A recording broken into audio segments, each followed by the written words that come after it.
Carol, I'm curious. I know that you and I have talked, and if you can get your video back on, talking a lot more focused on, what's happening in some more of the salt world. So I'm just curious, from the way that you're looking at things, where's your head at about how people are opening up, and what are the things that people need to really focus on? Well, there's a really big diversity depending on location, okay, and sort of local attitudes and what the COVID rate has been in your locality.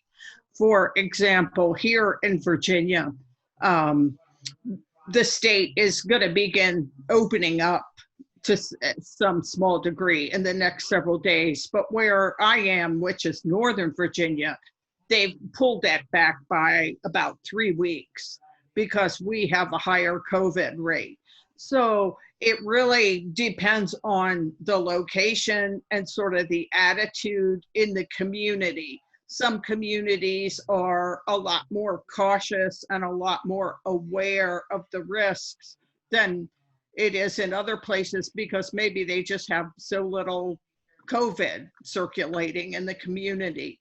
The thing that I am hearing, and I can't say that I've have a really broad base to draw from, but from the ones that I've heard from, the things that I'm hearing are that people are, of course, really enforcing the cleanliness that we've already discussed, hand sanitizer, all staff are wearing masks and gloves, and there's frequent sanitation of any kind of shared surface, and that they are reducing the occupancy of the salt rooms so that the physical distancing can be maintained.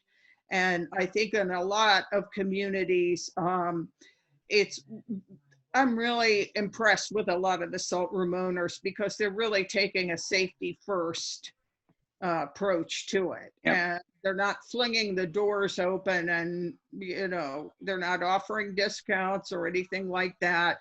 I was curious about what was said earlier about a COVID surcharge or additional tax, because if your locality has instituted that, I don't really know what role the salt room owner would have in either charging or not charging.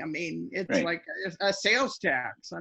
So I don't know if you're talking about like an additional charge because it's more expensive to operate your business now. I agree with the discounts, and I also agree now it's not the time to start any surcharge.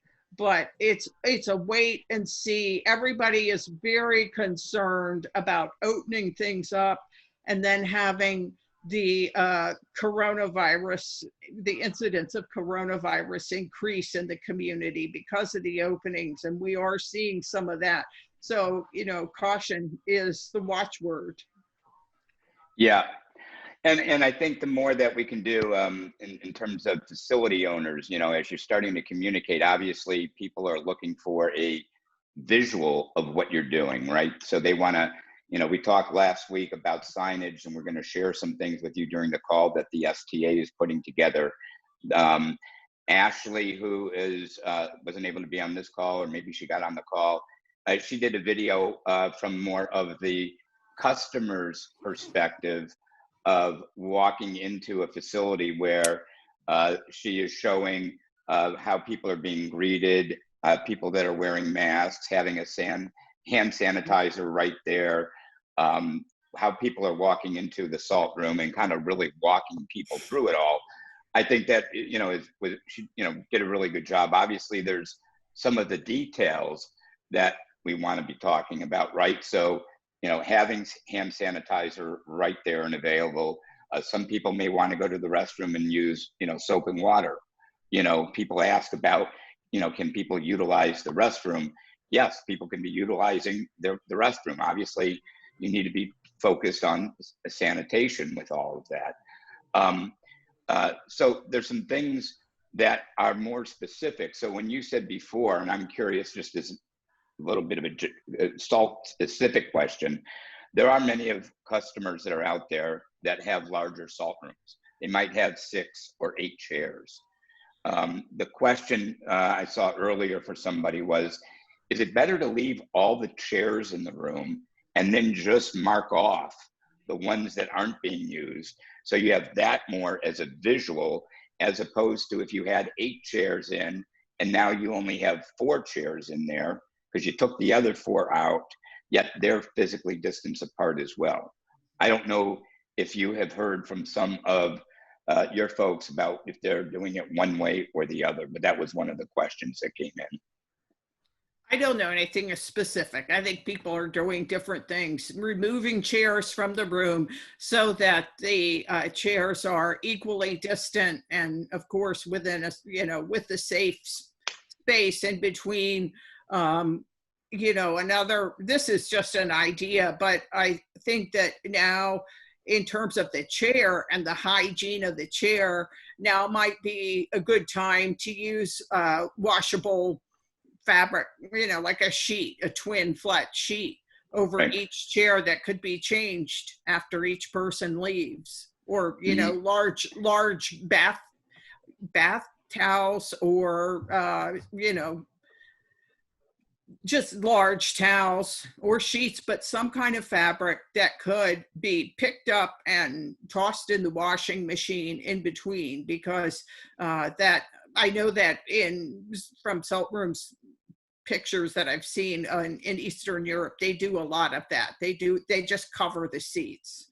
I don't know if they're changed after each visitor, but certainly at this time, sure, it would be really show a lot of it would engender confidence among the people visiting the salt room. Yeah, but that also doesn't mean you still wouldn't disinfect the chair underneath them. That's right. All of that, That's right? right. So you want to make sure that you're doing that one way or the other. I know that some people have asked about UVC lights, and I'll have Shimon answer some of that a little bit later. But to your point, people are going to be doing things based on the comfort level of their folks that are customers. I do think it's important that everybody is following the CDC guidelines, and as we'll hear from Pilar soon, that's not a negotiable. If you are doing things and you're not practicing the CDC guidelines, there is some culpability and liability that Pilar will address in a little bit. But that's part of it. People are wondering about wearing face masks. Customers, and the way that Ashley has it set up, and a lot of other people are coming in with their face masks on. They're wearing their face masks into the salt room. Once they get settled into the salt room, that's when they take their mask off, because you can't be breathing it in, obviously, with that. But that's the protocol that we're recommending. Absolutely. An article came out just 2 days ago. Yeah, I think it was in the New Yorker, and it showed that if everybody wore a face mask, we could just stop this so much more quickly than we are doing now. Yeah, and there is a lot of information that's out there. Keep in mind, we've got pretty much a whole pendulum of consumers, where some are out there who are so rigorous on the cleanliness and sanitation and doing things the right way. And then you've got those that are on the other side of that pendulum, where they want to exercise their freedoms and different ways of being. And as a business owner, they're the ones that are the decision makers. You have the right to refuse service. Could be issue if somebody's coming into your facility without a mask. And if that is your guideline, and that's the guideline of where you are operating from, that's what you need to be upholding.